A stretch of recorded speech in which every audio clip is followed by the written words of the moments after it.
मंगलमय मंगल करन वीतराग विज्ञान।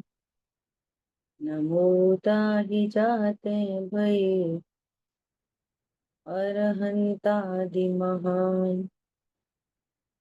करिमंगल करियो महा ग्रंथ करन को काट।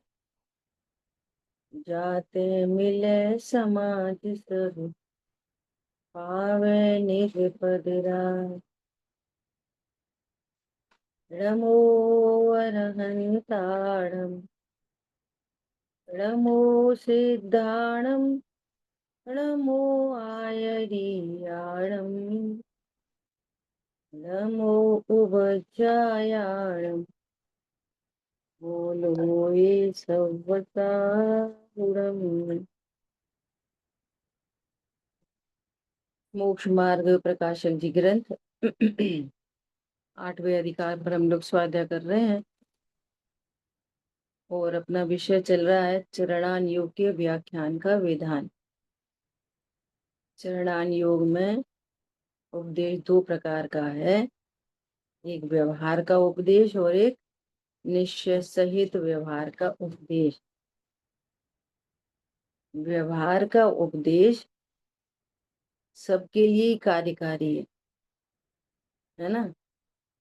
मुख्यतः से जो जीव तत्व ज्ञान को न समझ सके तो उनको बाह्य आचरण के अनुसार उपदेश दिया जाता।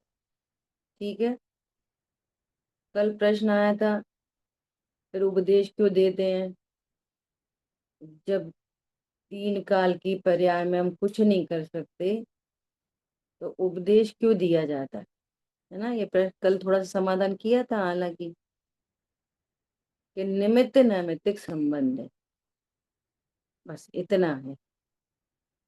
और अगर अपन सम्यक की बात करें तो सम्यक दर्शन के लिए भी देशना है।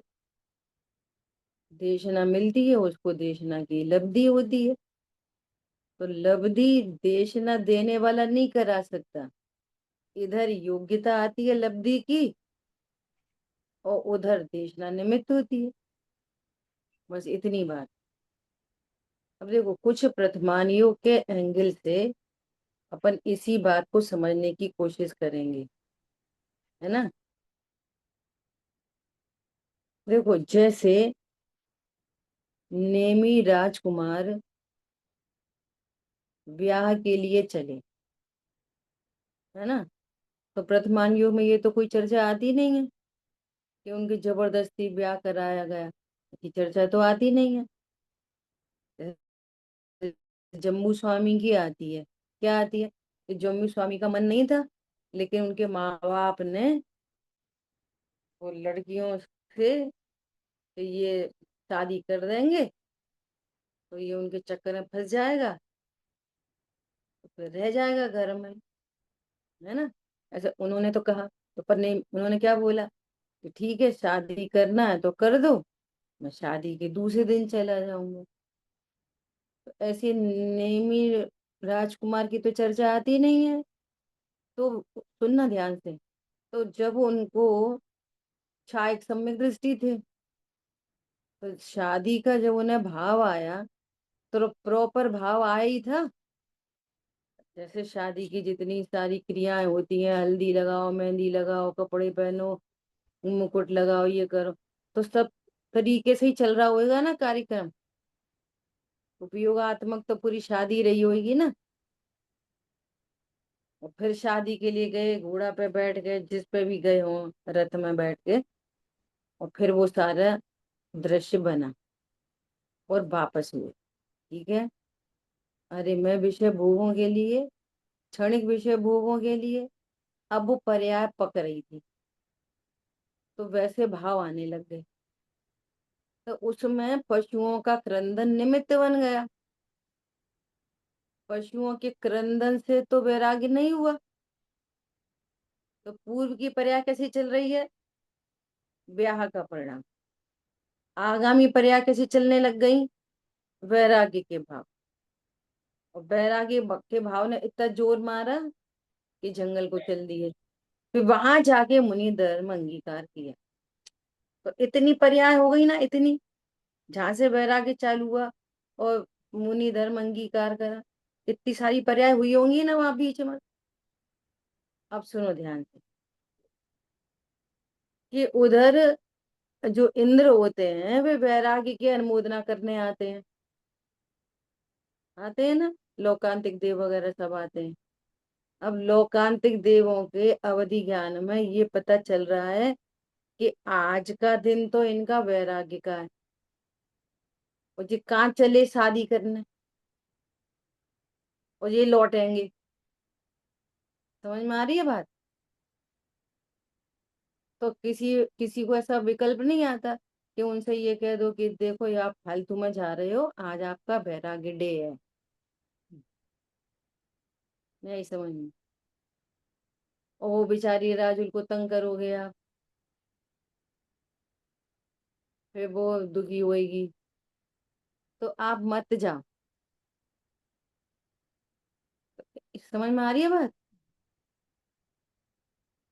ये उपदेश योग्यता जब बनती है तो निमित्त होते हैं। अब दूसरी, अब बहुत गंभीर बात है ये। क्या गंभीर बात है? कि जैसे सर्वज्ञ भगवान है ना, सर्वज्ञ भगवान ने बोला कि 12 साल के बाद द्वारका जलेगी, है ना। इन्होंने ही बोला, है ना, कि द्वारका जलेगी। तो उनको जलती हुई ज्ञान में आ रही है तो कह रहे हैं।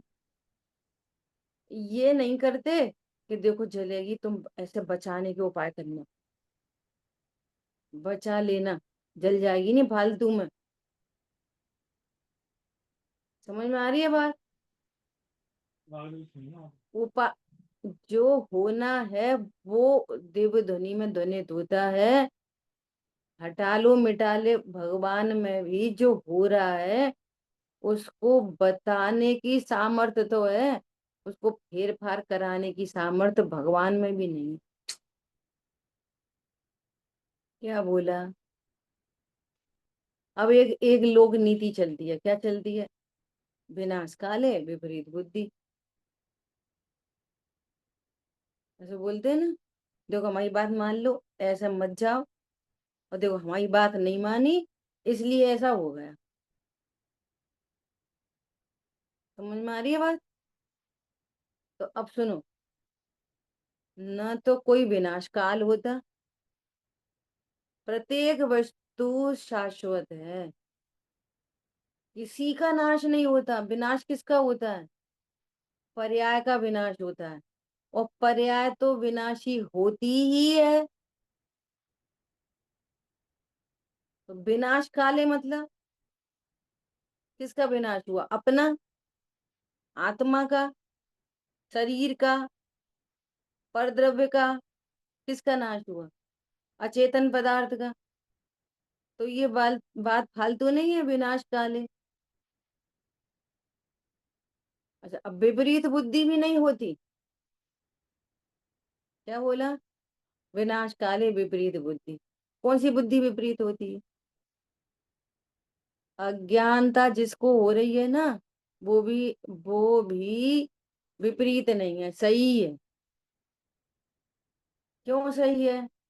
अगर मारीची उसी समय मान जाते तो 24वें पे कौन जाता? तो जो उन्होंने नहीं माना ना, विनाशकारी विपरीत विपरीत बुद्धि थी ना उनकी, तो विपरीत बुद्धि वो सही थी। जब भगवान ये कह रहे हैं कि तुम 24वें बनोगे, और 24वें में बहुत काल बीतना है, सागरों सागरों की आयु बीतनी है, तो सागरों की आयु कैसे बीतेगी? बात मान के।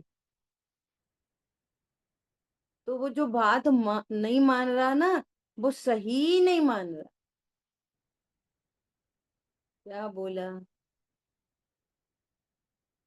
अब जो हमें ऐसा लगता है कि देखो तुम सही समय पर नहीं आते, सही समय पर नहीं उठते, पूजा नहीं करते, स्वाध्याय नहीं करते, ये हमारा राग है पर के प्रति।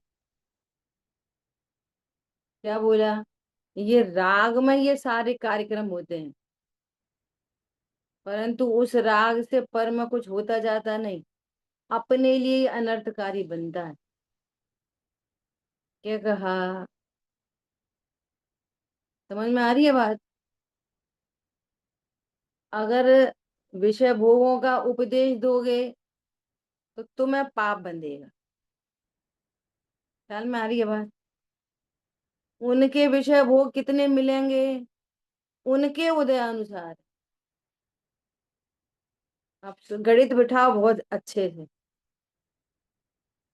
हमने तो विषय भोग प्रोवाइड करा दिए, उनका असाता का उदय आया, घर में भरा पड़ा है, और उनका असाता का डॉक्टर कह रहे हैं घी मत देना। करो प्रोवाइड। कर सकते हैं। हमने तो सब टीचर वीचर सब सब कुछ दे दिया, लैपटॉप चैपटॉप सब दे दिया, ऑनलाइन क्लासेस दे दी, सब दे दी। अब उसको ज्ञानावरणी कर्म का उदय है तो पास करा लो। ख्याल में आ रही है बात? तो ये विषय भोगों का उपदेश पाप बंध का कारण है तुम्हारे लिए।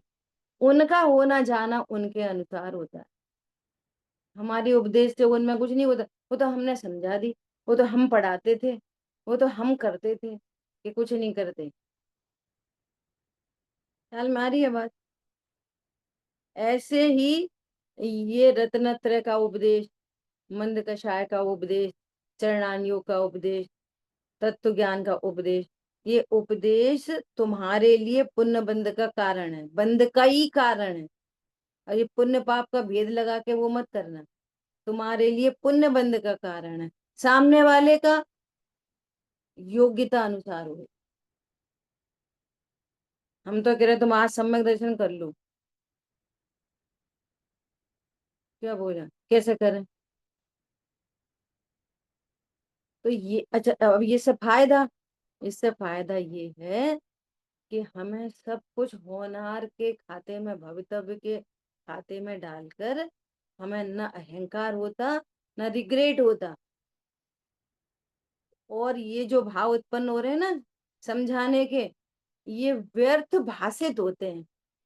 और जैसे ये व्यर्थ भाषित होते हैं, इनकी जाति बदल जाती है। क्या बोला?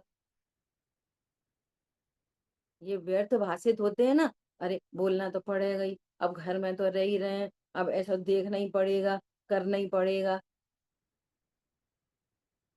कल भाई जी ने इतनी अच्छी बात बोली मुझे, कल कल शाम से उस संबंधी चिंतन चल रहा है, कब भाई जी से मिलें और कल कब बात करें।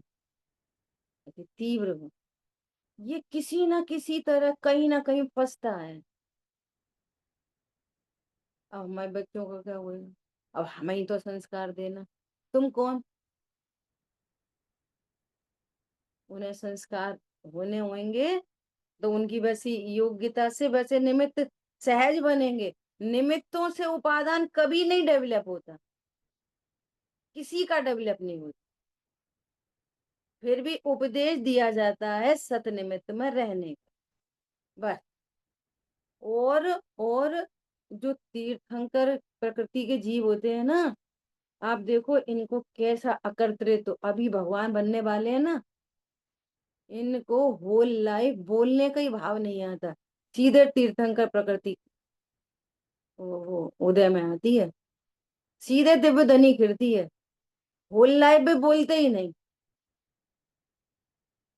कि इनको समझा दें, कि इन्हें समझा दें, अपने भाई को समझा दें। तुम कहाँ परेशान हो रहे फालतू में? देखो हमें मार्ग मिल गया, तुम भी मार्ग ले लो, तुम भी सुखी हो जाओ, तुम भी सुखी हो जाओ। भावना बातें हैं लेकिन उपदेश नहीं देते, आप विचार कर। अब ये तो चरणानियों की शैली है। अब सुनना, अब जो फालतू बोलता है, या तो तुम कुछ भी मत बोलो, न किसी के विषय भोग के बारे में बोलो, और न किसी के रत्नत्र के बारे में बोलो, कुछ मत बोलो, अपना काम करो, मौन रहो। सर्वश्रेष्ठ, सर्वश्रेष्ठ काम है ये। लेकिन जो विषय भोग की चिंता करे, और इधर की चिंता नहीं करे। तो वो कहते हैं ऐसे माता बैरी पिता शत्रु, उनको कहते हैं। तुम इधर भी मत बोलो, इधर भी मत बोलो, कहीं मत बोलो, अपना काम करो, कोई नहीं बोले। समझ में आ रही है? जो पिता सवेरे उठ के सीधे मंदिर जाए तो उससे कोई नहीं बोलता कि तुम इसे स्कूल छोड़ आओ, कि इसको नहला दो। किसको बोला जाएगा? बच्चे को नहला दो, टिफिन लगा दो, हेल्प करो हमारी। किसको बोला जाएगा? समझ में आ रही है? अभी हम सामायिक में बैठे अपनी स्वाध्याय करें, हमें कौन बोलेगा कि थोड़ा सब्जी छोक देना? अभी क्लास चल रही है, कौन बोलेगा? ख्याल में आ रही है बात? जो पाप कार्यों में उद्यमी होता है उसको उपदेश दिया जाता है इधर का, और अपने निज कार्य में उद्यमी है उसे कौन बोलेगा?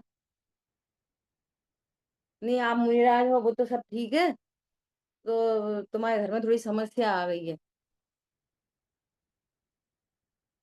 तो थोड़ा देख लो, कौन बोलेगा? समझ में आ रही है बात?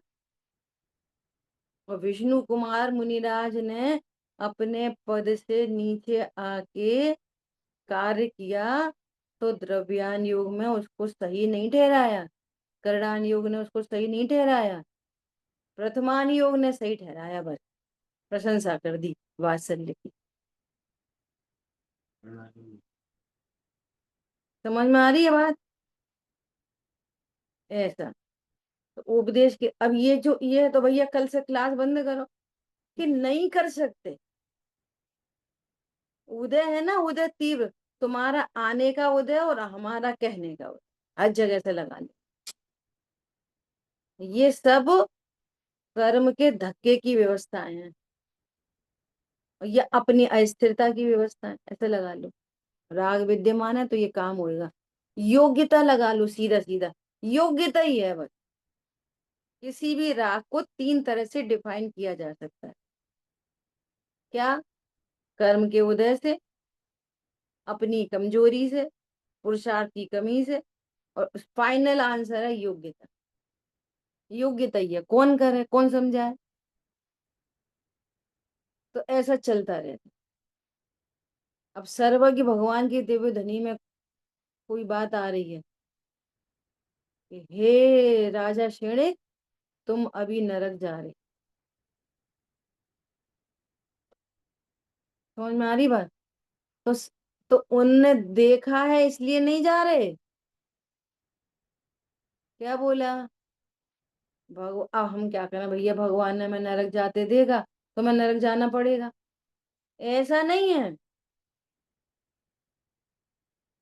क्या बोला? तुम जाओगे सो उन देख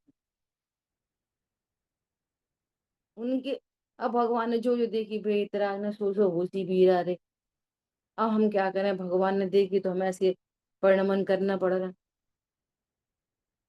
तो एक शब्द आता है, एक शब्द, क्या शब्द आता है? भगवान ज्ञापक निमित्त है, कारक निमित्त नहीं। कैसे निमित्त है? उसको ज्ञापक बोला जाता है, बताने वाले हैं बस, ऐसा। किसी जीव में जाके परिणमन नहीं कराते। कल भाई जी ने एक सेंटेंस बोला कि रावण की योग्यता थी किसकी? सीता का अपहरण करने की। ये बहुत बहुत ही बढ़िया। कोई कोई शब्द ऐसे आ जाते हैं ना, जो एकदम क्लिक कर जाते हैं। देखो बात तो सब वो ही है, इसीलिए वो शैली का अंतर ऐसे ही पड़ता है। तो रावण में क्या क्या योग्यता थी? उसको चुराने की, और उसमें योग्यता थी चुरने की। अगर उसमें योग्यता नहीं होती तो रावण 50 मुंह का हो जाता है, उसको चुरा नहीं सकता था, अपहरण नहीं कर सकता था। ऐसे निमित्त निमित्त संबंध बनता है। समझ में आ रही बात? ये एकदम न्यारा जीव है, ये एकदम न्यारा जीव है। इसकी वजह से इसके भाव नहीं हुए, इसकी वजह से इसके भाव नहीं हुए। ख्याल में आ रही है बात? अब हमारा उदय है, सुनना, हमारा पाप का उदय, मान के चलो। अब हमारा पाप का उदय तो बिल्कुल व्यवहार ने से ही कहा जा रहा है। शरीर का संयोग का उदय तो ये तो, देखो उपदेश आते हैं ना व्यवहार में के ऐसे ही आते हैं, लेकिन स्वरूप नहीं समझोगे तो मिथ्यात्व का पोषण होता रहता है। सही बात है, अपना पाप का उदय क्या दिखने लगा? पाप का उदय शब्द बोलते सुनते से ध्रुव देखे, तब पाप का उदय है वो, तब वो व्यवहार में है। नहीं आई समझ में? व्यवहार में कब बनेगा वो? तो निश्चय ने साथ होगा तो। ठीक है, अब समझना, कोई पाप का उदय तो अब किसी नो कर्म के द्वारा आएगा। अभी देश सापेक्ष की बात करें तो नो कर्म, तो सुनो, वो हमारा उदय पूरा होने का निमित्त है। निर्जरा में निमित्त बनेगा नहीं बनेगा, सविपाक निर्जरा में? तो वो निमित्त मात्र है। और वो नहीं भी होए तो कर्म का उदय तो चल ही रहा। अंतरंग निमित्त तो नियामक कारण है। तो वो वास्तव में निर्जरा में निमित्त बन रहा है, लेकिन हम स्वरूप नहीं समझते तो उसको बुरा कहते हैं। और तो राम बुरे, कि सीता बुरी, कि रावण बुरे, कि लक्ष्मण बुरे, कि कौन अच्छे, कि कौन बुरे, कि कोई नहीं। अब कोई जो इंद्रदेव सीता जी के वो अग्नि को नीर करने आए, तो वो पहले ही बता देते सीता जी को कि आप तो निशंक होके कूद जाना, हम हैं, चिंता नहीं करो। ऐसा नहीं होता। ये लोग सब बोल रहे हैं, वहां पे वो लगा रहे हैं, तो पहले से ही क्या आते। समझ में आई बात? और यहाँ ये ऐसे ही बोलता है, क्या बोलता है? अरे हमें जैसी खबर लगी मैंने पहले ही बताया है, तुम चिंता मत करना, हम हैं, हम हमारी बहुत ऊंची ऊंची पहुंच है, तुम अब बाल बांका नहीं होने देंगे, हम क्या है वो तो, तुमका क्या है? ख्याल में आ रही है मिथ्यात्व का सेवन कैसे? इसलिए कह रहे हैं, क्या कह रहे हैं? वे बोले कि देखो सबको मोक्ष में जाना, और पहले जा नहीं सकते, तो जा नहीं सकते तब तुम्हें रोना पड़ेगा, तो रोते रहना, और क्या करें? अभी नहीं जा सकते। अब वो कहाँ से, मारी जी से लेके कितना काल बीता, बोलो, है, और आखिरी 24 में बने, तो उतने काल रोना है तो रोना ही है, कोई क्या कर लेगा? अब ध्रुव का निर्णय करके मस्त रहो बस, तुम जैसे रोना रोए, जैसे प्रसन्न रहना प्रसन्न रहे, काम खत्म। अब हमें कैसे पता चले कि हमारे ज्यादा भव है कि थोड़े भव है? एक अनुमान में, कि जो प्रसन्न रहना सीख जाएगा, ध्रुव दृष्टि रखेगा, उसके थोड़े हैं, और ध्रुव की इतनी चर्चा होने पर भी क्या मैं करता रहेगा, तो उसके बहुत भव है, सीधी सिंपल बात है। क्या बोला? इतना बड़ा मैं राजा महाराजा अधिराज हूँ, भगवान बार बार भगवान जैसा कह रहे हैं, सो नहीं मानेंगे। उनने ऐसा क्यों कर दी, इनने ऐसा क्यों कर दी, इसको ऐसे संभाल लेते, वैसे संभाल लेते। भगवान नहीं संभाल पा रहे, हम संभाल लेते। एक बात। दूसरी बात, मैं अकर्ता वस्तु हूँ, मात्र ज्ञाता वस्तु हूँ, ये निर्णय ही नहीं किया, तब तो ये वाली बातें आ रही हैं। अकर्ता क्या संभाल लेगा, क्या बोल देगा, क्या कह लेते, क्या सुन लेते? अकर्ता हो कि बोलने वाले हो? अकर्ता हो कि संभालने वाले हो? अकर्ता हो कि वस्तु उठाने धरने वाले हो? कौन हो?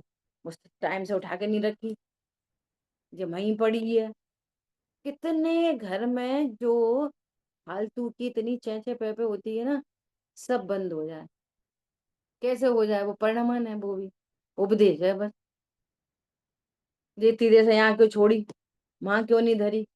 अरे पुद्गल की योग्यता तो देखो, उसमें तो योग्यता हो वहां से इधर क्षेत्रांतर की, तब तो वो उठे, तब किसी जीव को भाव आएगा। इसमें पुद्गल की योग्यता है। तो पड़ी रहने दो, सब बर्बाद कर दो, कि कौन करे बर्बाद।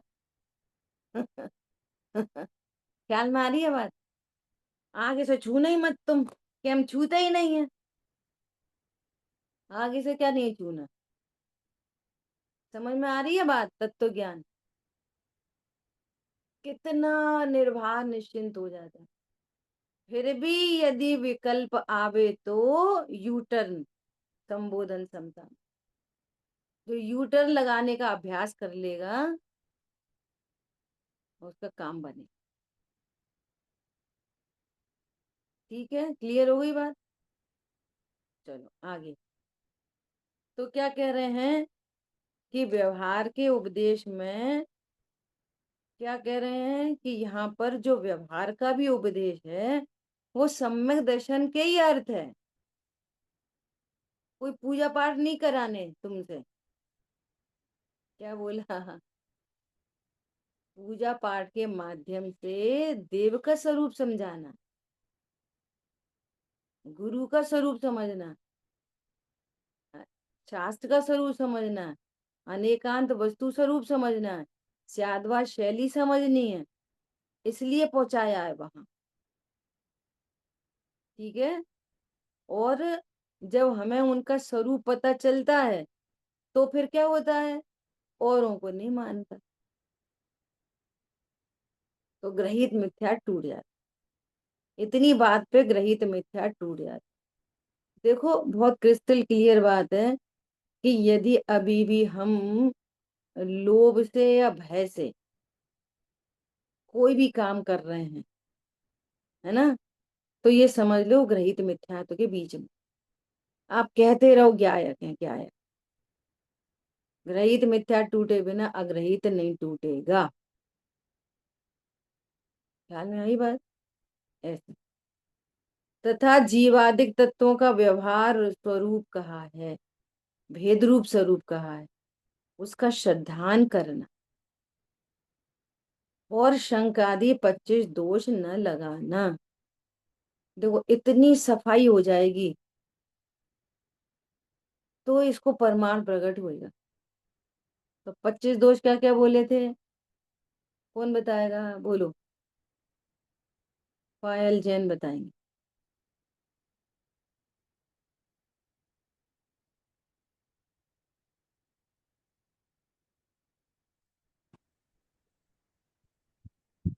25 दोष में 8 बताए थे, 8, 6 और 3 ऐसे बताए थे।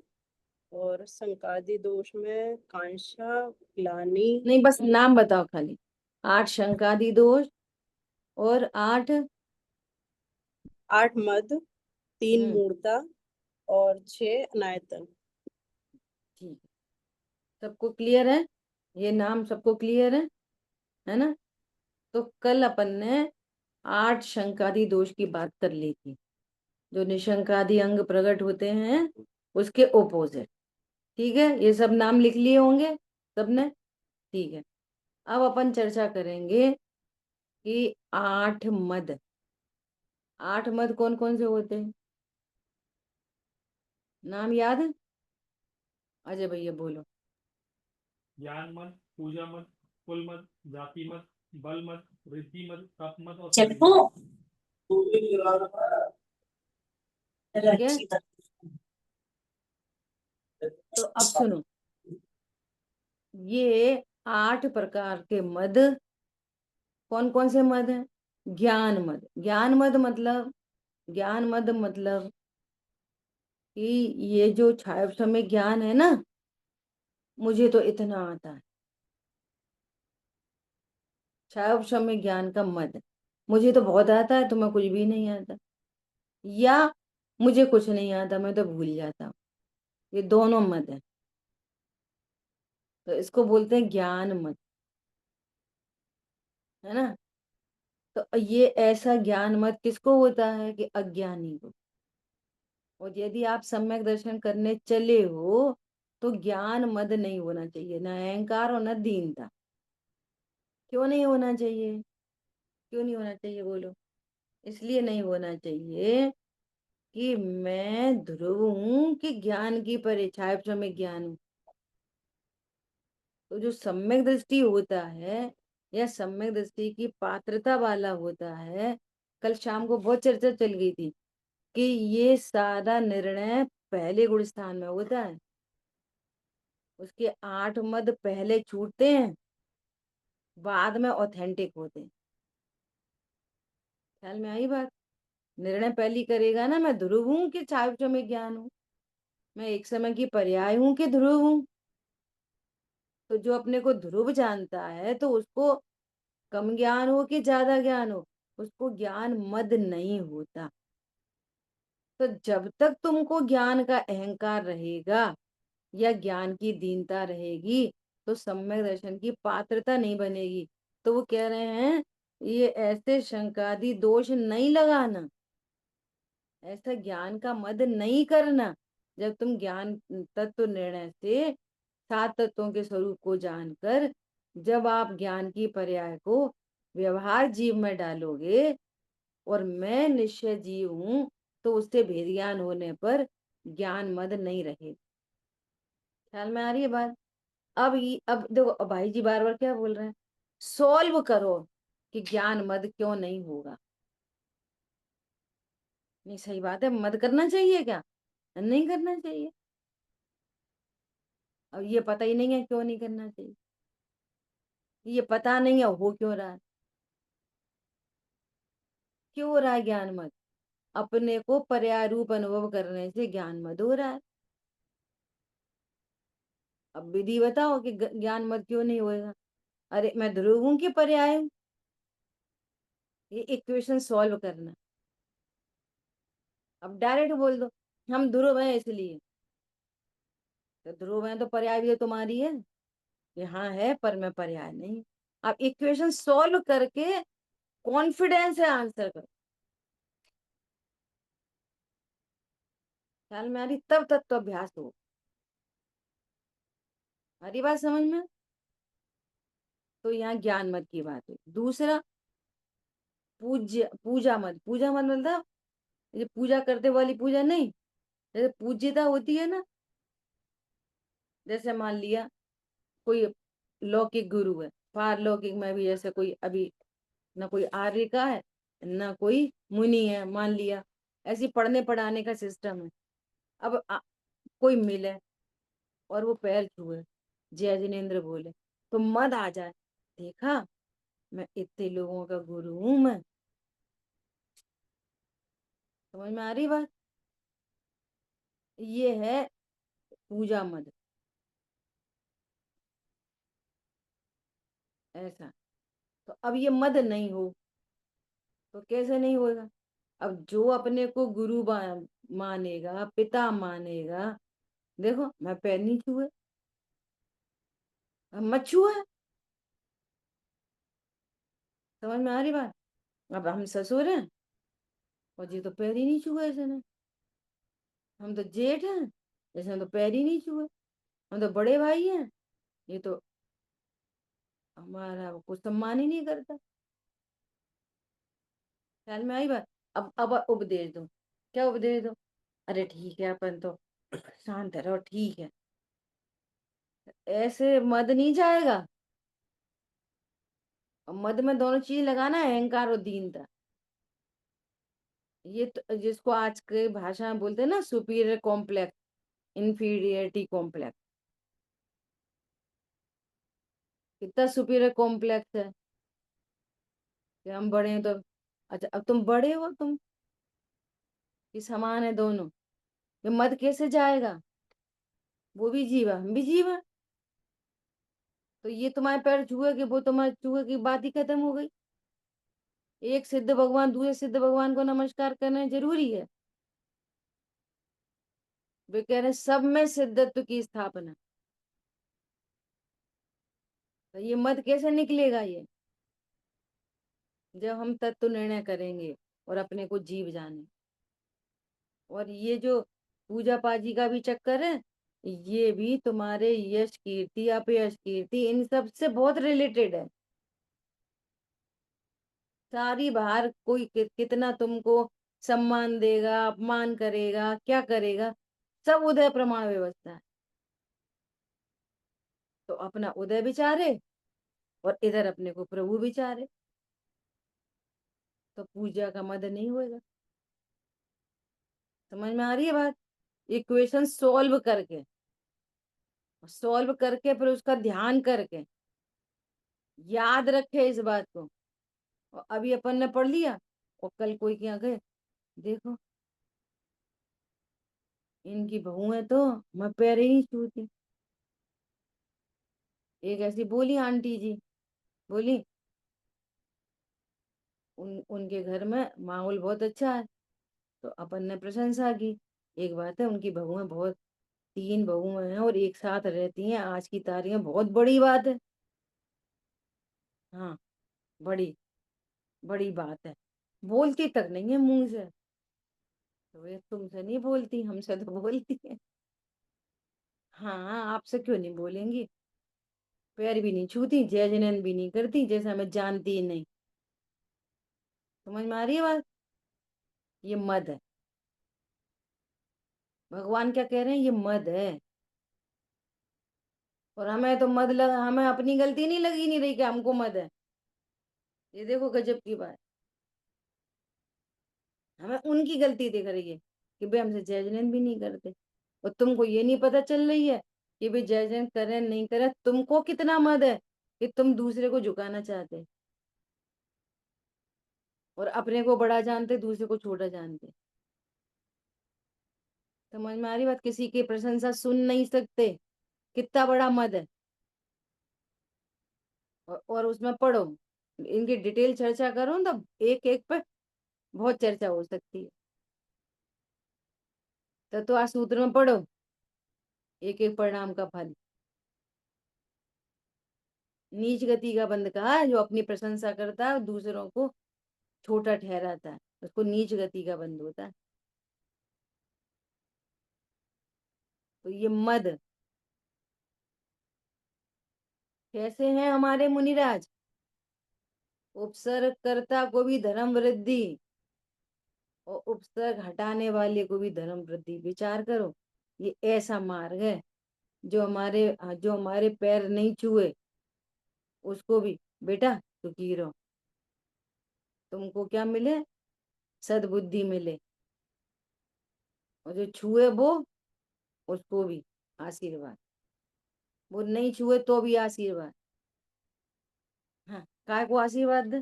जजमेंट तक तो करते नहीं है। तो वो जजमेंट करे नहीं करे वो उसका मैटर है, तुमको मद हो रहा है ये तुम्हारा मैटर। और अज्ञानी को अपनी गलती नहीं दिखती, दूसरे की गलती दिखती। जो अपनी गलती दिख जाए ना, तो सुधार की गुंजाइश है। अपनी गलती नहीं दिखे तो क्यों सुधारेगा अपने को? दूसरे को सुधारेगा। हमारी प्रसन्नता का कारण क्या है? कि तुम हमको झुको। तो हमारे रोने गाने की चाबी किसके पास है? दुनिया के पास। तो बेटा बने रहो कठपुतली, नाचते रहो, होते रहो दूसरों से सुखी दुखी। हमारी चाबी हमारे पास। समझ में आ रही है बात? ऐसा। तो क्या हो गया ये? पूजा का मत, ठीक है। फिर अगला क्या है? कुल जाति। कुल होता है पिता का और जाति होती है माता की। तो कुल का मत कैसे? कुल का मत, अरे हमारे ताऊ जी ऐसे हैं, अरे हमारे बाबा तो हमारे वो अध्यक्ष थे, हमारे वो तो ऐसा थे वैसा थे। तो ये मद होता है, मद। ख्याल में आ रही बात? और माँ की तरफ से हमारे मामा ऐसे, हमारे नाना ऐसे, हमारे वो ऐसे, हमारे ये ऐसे। तो ये बताओ तुम कौन सी जाति के हो और कौन सा कुल है तुम्हारा, कौन सी जाति है? बताओ, ये तुम्हारा कुल है, जाति है? अरे ज्ञान जाति के जीव हैं हम, और सिद्धों के कुल के हैं। अब बात करो,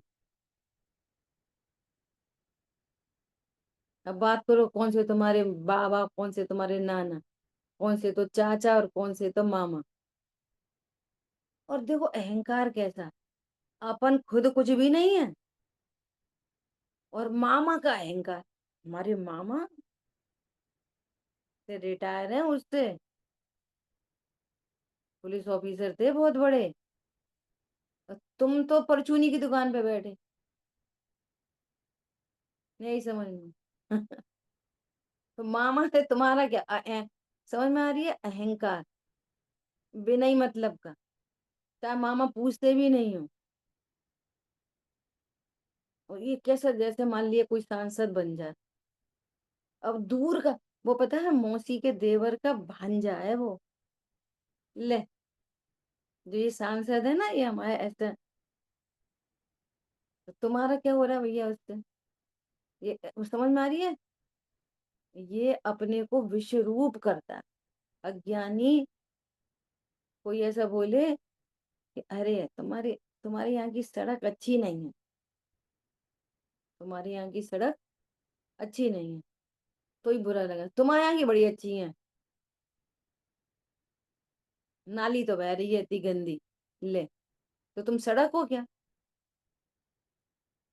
और आज कितना हो रहा है कार्यक्रम, देखो आज, आज की तारीख में, जैसे ये क्रिकेट है या कोई सेलिब्रिटी है, कुछ है, इंडिया हार गई पाकिस्तान से, लोग सुसाइड कर लेते हैं। तुम्हारा क्या हारा बताओ? कितनी बेवकूफी नहीं है ये? समझ में आ रही बात? अब तत्व ज्ञानी रखो सामने, बोलो। वो हारी तो हारी, वो कह रहे अरे, मैं सच बता रही हूँ, मेरे को तो यही भाव आता है कि अरे धोनी क्या जबरदस्त क्रिकेटर है। कुछ नहीं है, बॉल की योग्यता मां तक पहुंचने की क्रमबद्ध में 100 सिक्सर पड़ता है। वो धोनी सिक्सर मार सकता है, जब जरूरत पड़ी तब तो मार नहीं पाया। बोलो आप, ख्याल में आ रही है बात? वो बॉल की योग्यता है, कब इधर ही रह जाएगी, कब उधर ही रह जाएगी। उसके अनुसार बल्ला पड़ेगा, उसके अनुसार प्रेशर पड़ेगा। यदि कोई सिक्सर मार ले तो 1 रन कौन बनाए? क्यों बनाएगा 1 रन? 6 ही 6 मारेगा ना हर बार, 4 4 मारेगा हर बार। ये सब चीजें ना, ये फालतू की लगने लग जाती। कौन होशियार? कोई नहीं। अरे क्या बताएं उसका क्षयोक्षम ज्ञान क्या है, इतना याद, इतना वो, इतना वो। यहाँ पे कह रहे हैं वही क्षयोक्षम अच्छा है जो अपने को ध्रुव स्वीकार करता है। बाकी तो सब मरण के रास्ते हैं वे। घमंड करेगा, मेरा पैकेज इतना बड़ा, मेरा पैकेज इतना बड़ा। भाई जी बोलते हैं एज पैक हो रही है, ये पैकेज पैकेज देख रहा है पागल। काम कचू आएंगे नहीं 1 रुपया। ये फैक्ट्स हैं ये। पहले जीव सुनता है, फिर धीरे धीरे थोड़ा थोड़ा समझता है, फिर समझते समझते डेप्थ बनती है, फिर डेप्थ बनती है ना, तब उसका उसको क्या क्या भाव वासना होती है। सही बात है, कुछ काम का नहीं। कैसे लड़ लड़ के, मर मर के, कैसे कैसे करोड़ों करोड़ों रुपए कमाता है, और जिसके लिए लड़ा था ना वो ही छोड़ के चला जाता। जिन बच्चों की लड़ाई करते हैं ना देरानी जेठानी से, वही बच्चे बाद में कहते हैं अब रास्ता देख लो अपना। किसकी लड़े मरे, बोलो। ख्याल में आ रही है बात? जरा सा उसने थप्पड़ मार दिया तो देरानी से लड़ पड़े। अब वही बच्चा कह रहा है मम्मी अब तुम ज्यादा मुंह मत चलाया करो। ऐसी स्थिति बन रही है।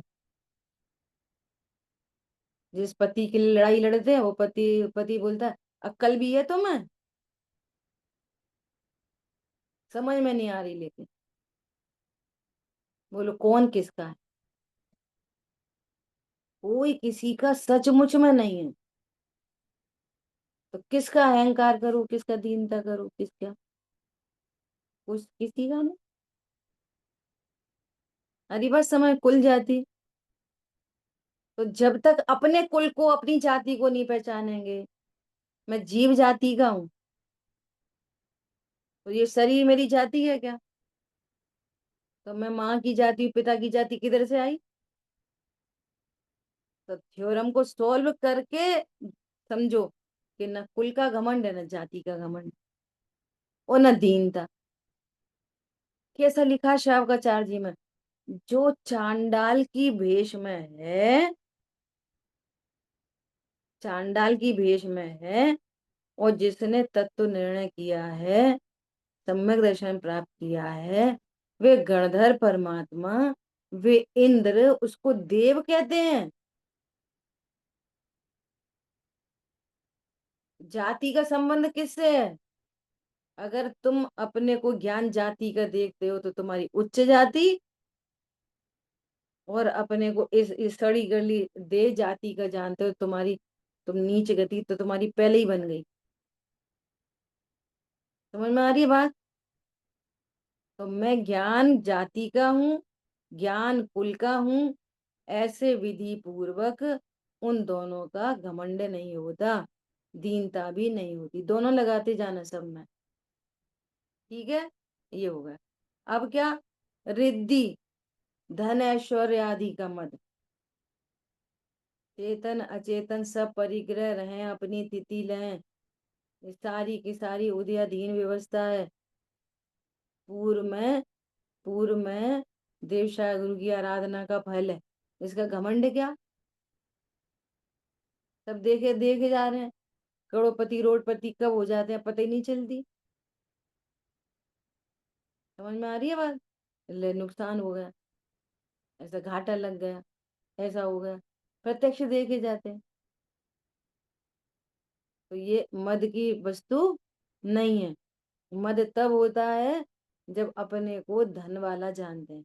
गुरुदेव श्री के से कोई बोलता था ना, साप करोड़पति आया, तो गुरुदेव श्री सीधा बोलते, ढूंढनो पति छे। तुम्हारे घर में बहुत धूल इकट्ठी हो गई और तुम उसको देख देख के खुश हो रहे। ये जो सोफा पे पड़ी हुई डस्ट है ना, और एक जो 500 का नोट है, दोनों में जाति अपेक्षा कोई अंतर नहीं। और और न धूल दुक्कारी है, न 500 का नोट तुक्कारी। ये तो हमारी अज्ञानता है, भ्रांति है कि धन से सुख होता है। समझ में आई बात? क्या हो जा, क्या काम आता है? खूब विचार करो गंभीरता से, बताओ धन क्या काम आया? बोलो। इतने सेलिब्रिटी दिख रहे हैं, इतने धन का अपार भंडार है ना? और सब लोग चाहते हैं ना कि हम, हमारी शोहरत हो, शोहरत इतनी है, फिर सुसाइड क्यों कर रहे? फिर शराब क्यों पी रहे? जब तुम्हारा पूरा विश्व तुम्हें जानता है, सो एंड सो सेलिब्रिटी, और पैसे का अंबार लगा है, अब काय को सुसाइड सुसाइड हो रहा है? शराब क्यों पी रहे हैं? ख्याल में आ रही बात? वे अंबानी की दोनों बहू है, क्यों लड़ रही लड़ रही है? तेरे पास भी डायमंड, मेरे पास भी डायमंड, अब परेशानी क्या है बात की? समझ में आ रही बात? तुम्हारे पास भी जेट प्लेन, हमारे पास भी, तुम्हारे पास भी स्विमिंग पूल, हमारे यहाँ भी। अब समस्या किस बात की है बताओ? कितना काम। धन है, जो धन हमारे रिलैक्सेशन के लिए था, तो वो कहाँ हुए रिलैक्स? विचार करो अच्छे से कि धन से सुखी हो जाते कि नहीं हो जाते। और अभी रोग शोक हो जाए तो धन कितने काम आता है? धन था तो तुम रोगी मत होते। क्या बोला? वो तो असात आगे उदय में रोग आ जाता है। और नहीं, धन से इलाज तो होता है कि नहीं भैया? इलाज भी साता से होता है, धन से नहीं होता। भैया वो तो धन था उनके पास इतना, इसलिए बच गए, गरीब आदमी कैसे बचे? अरे गरीब आदमी बीमारी नहीं पड़ता जितने धनवान बीमार पड़ते हैं। क्या बोला? समझ में आ रही है बात? ऐसा वो नहीं जल, ऐसा जलता नहीं है वो। और धन हुआ तो बचा लिया, आयु कर्म से बचा है, धन से नहीं बचा। निर्णय करो। और जो बच गया मर गया वो मैं हूं नहीं, और आगे बढ़ो। ना मैं बीमार हूं और ना मैं बचा। क्या बोला? कहाँ तक जाना है? अल्टीमेट तक जाओ। तो कैसा है ऐश्वर्य का मद? अब ये पूरे इक्वेशन सॉल्व करो, वो ये कह रहे हैं बार बार। ऐसा है, भैया मद नहीं करना, हमें तो कोई का मद नहीं, हमें तो तुम्हें यह था क्या चारित्र है?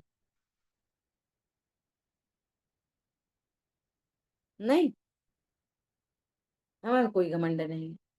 कोई घमंड नहीं तो अरंतों को होता है। मुनिराज को भी संजुलन जाति का मद होता है, और तुम्हें कोई नहीं है पहली गुण स्थान। समझ में आ रही है बात? ये इक्वेशन सॉल्व नहीं करते ना, इसलिए ऐसी हवा में बोलते रहते कुछ भी। और आंसर सीख लिया, हम तो क्या है, कोई बात हुई हम तो क्या है। इसलिए कुछ कार्यकारी नहीं बनता। ख्याल में आई बात? अब क्या बना? तप का मद। अब तप के मद में भी एक बहुत गजब की बात है। हम तो इतना, इतने व्रत करते, हम तो इतने उपवास करते। सुनो, तुम व्रत उपवास नहीं करते, तुम्हारा भोगांतरा कर्म का उदय है। शरीर में परमाणु लगने ही नहीं है। क्या बोला? शरीर में परमाणु लगने नहीं है तो भाव आएगा कि आज शाम को हम भोजन नहीं करेंगे। क्यों? अनाहारी भोजन करता है क्या? अनाहारी के आश्रय से कषाय मिटती है, इच्छा मिटती है और आनंद होता है। उसका आनंद का नाम तप है। रोटी छोड़ने का नाम तप नहीं है। रोटी उधर भी छूटती है। क्यों छूटती है? इच्छा मिटती है। इच्छा कैसे मिटती है? स्वभाव के आश्रय से। तब वो तप होता है। और तुम्हारी इच्छा मिटी नहीं है। आज रोटी छोड़ी है और 24 घंटे आसक्ति बनी रही है, तो तुम सुखी तो हुए नहीं। कब सुबह हो कब पानी पिए, कब सुबह हो मंदिर जाए तो चाय पी लें, तो तब कहाँ हुआ? क्लेश हुआ 24 घंटे। समझ में आ रही बात? तो क्लेश हुआ का मतलब क्या है? कि तुमको भोगांतराय कर्म का उदय है। किसके नाम पर? तप के नाम पर। खतरनाक बात है। और ये घमंड करता है। सम्यक दृष्टि को घमंड नहीं होता। क्यों नहीं होता? अरे, मैं निराहारी स्वरूप हूँ, और अभी भी जो भोजन करने का भाव, आज उपवास रहा और कल भोजन करने का भाव है, तो जो कल भोजन करने का भाव आया, वे इसको ही व्यर्थ मानते हैं। तो घमंड कैसे करेंगे? उन्हें तो ये रहेगा कि ये क्षुधा तृषा कब पूरी मिट जाए। नहीं आई समझ में? तो उपवास का गर्व कैसे होएगा? अभी भूख पड़ी है साथ में तो। ख्याल में आ रही है बात? अप्रत्याख्यान जाति की भूख, प्रत्याख्यान जाति की भूख, संजुलन जाति की भूख, तब तो आहारचर्या के लिए जाते हैं। अरे समझ में आ रहा है नहीं आ रहा? तो उन्हें गर्व होएगा कि सारी भूख मिटे, ऐसा रहेगा। इसलिए उनको तप का मद नहीं होता। और आखिरी है रूप मद। ये ये रूप मद। ये रूप मेरा है ही नहीं, मद कैसे? और जो इस रूप को अपना रूप जानता है उसको मद होता है। मैं तो ज्ञान शरीरी हूँ, अशरीरी प्रभु हूँ। तो मैं अशरीरी हूँ तो रूप का मद। हम तो काला हूँ। उसमें आया ना छेड़ाला में, वे रूप सुभग मूरख प्रवीण। मुझे तो ऐसा रूप हो गया, मुझे तो ऐसा हो गया, मैं तो काला हो गया, मैं तो गोरा हो गया, मैं मोटा हो गया, मैं पतला हो गया। मैं कौन हूँ? अब स्वभाव के ये आठों मद बातों से नहीं जाएंगे। कैसे जाएंगे? तत्व निर्णय पूर्वक इनका अभाव हो, और अभाव होके भी क्रमशः मिटेंगे। क्रमशः। संबंध बद्ध आचार्य देव कह रहे हैं सुनो, इसी में ताकत है। आओ हमसे वाद विवाद करो, जैन धर्म ही श्रेष्ठ है। तो मद था वो ज्ञान का मद, कौन सी जाति का? अप्रत्यक्षान जाति। समझ में आ रही बात? स्वभाव का आश्रय होने पर भी मद, फिर वापस मद कितने प्रकार के? 4 पर। ये साइंस जिसने समझ ली वो कभी धोखा नहीं खाएगा। चरणान योग बोलेगा उन्हें मद नहीं होता, सीधा। ख्याल में आ रही बात? अनंतानुबंधी नहीं होता। अध्यात्म शेष मद को, शेष कषाय को कषाय नहीं कहता। ऐसा बोलिए। पारुल बहन कुछ नहीं पूछना वही, था? नहीं वही पूछने जाती थी। आपने अभी कहा ना चारों जाति का, वही मैं पूछने जा रही थी। हाँ, 4 जाति के होते हैं। वे बोलेंगे रामचंद्र जी, हे दशानन तुझे चूरी चूरी कर दूंगा तुझे। तुझे पता है हमारा कितना बल है? तो ये मान है। जाति अप्रत्यक्ष। ये अब ये क्या बोलेगा? नहीं बिल्कुल ही मद नहीं होना चाहिए। बिल्कुल, बिल्कुल नहीं होता। घटते हुए मिटता है। जितने भी अशुभ भाव हैं वे सब घट के मिटते हैं। सडन कोई नहीं मिटता। ये पंखा सडन नहीं रुकता। गाड़ी सडन ब्रेक लगाए तो उछल जाती है, उल्टा एक्सीडेंट हो जाता है। क्रमशः ब्रेक लगाने पर भी क्रमशः रुकती है। समझ में आ रही है बात? ऐसे ही तो ये दीदी, पाप की गाड़ी धीरे धीरे रुकती है। ये जो मद है वो सम्यक दर्शन के मतलब पहले की से ही नहीं रहेंगे और सम्यक दर्शन पर हम कहते हैं प्रकट होंगे, लेकिन बाकी हाँ, जाति में ये किस तरह से दिखेंगे? मतलब कैसे कह सकते हैं कि जैसे रूप मद है या पूजा मद है, तो संज्वलन जाति का किस किस प्रकार होगा? सूक्ष्म रह जाते हैं वे। ऐसा ऐसा मत रह जाएगा कि हमारे गुरु सा कोई गुरु नहीं है। कैसे हमारे कुंद कुंद आचार्य देव, अमृतचंद आचार्य देव कह रहे हैं, कैसे हमारे कुंद कुंद आचार्य देव, देखो उन्होंने कैसा, ऐसा कोई न भूतो न भविष्यति। हमारे आचार्य जैसा कोई नहीं हो सकता। कोई नहीं हो सकता। कोई नहीं हो सकता। भूतकाल में कोई नहीं हुआ होगा, भविष्य में कोई नहीं होएगा। ऐसा कोई गुरु अपने शिष्य पे मद कर सकता है। ऐसे मद होते हैं। वहां कोई पैसे पैसे के, पत्नी बच्चे दुकान मकान के मद थोड़ी है।